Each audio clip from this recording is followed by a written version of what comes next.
So The Chimp Paradox by Prof. Steve Peters is one of my favourite books, a book I would recommend to absolutely everybody. It gives an overview of how to understand our mind, where the main concept is that we have us, our own personality, and then within our mind we also have the chimp, which is essentially an ancient part of the mind. Really, it's describing the limbic system, which has its own drives. The chimp can take control of us, and therefore at some points our behaviour is not us, but it's the chimp that's in control.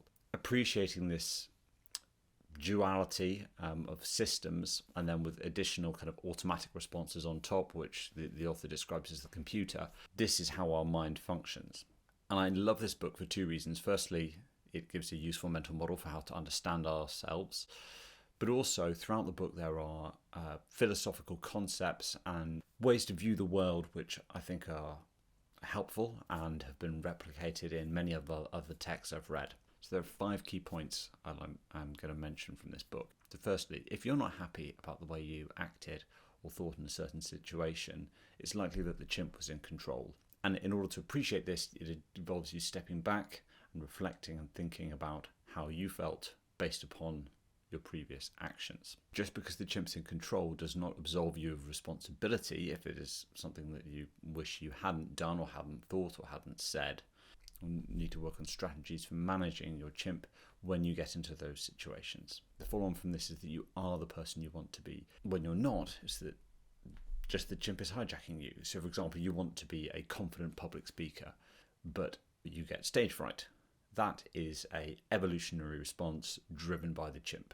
So it's about finding strategies to manage the chimp to facilitate you being yourself in all environments. Peters talks about our guiding principle, and this is kind of the single most important paradigm of how we view the world and our lives being put together. Imagine you're 99, you're on your deathbed, and your grandchild comes up to you and says, "How should I live my life?"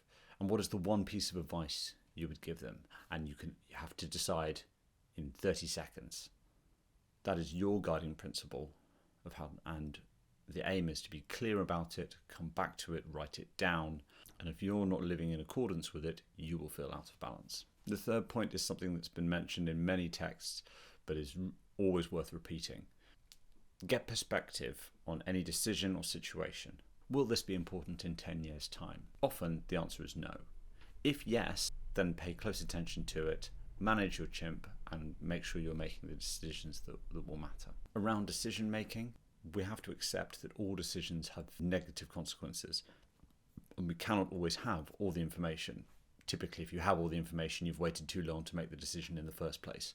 And the final point, which I think is absolutely crucial, it's emphasized multiple times throughout the text, is that life is not always fair. And that may sound harsh, but it is one of the paradigms for the way that we kind of automatically see the world. Accepting that life is not always fair helps you manage these difficult situations, which then makes you a more effective and eventually happier person.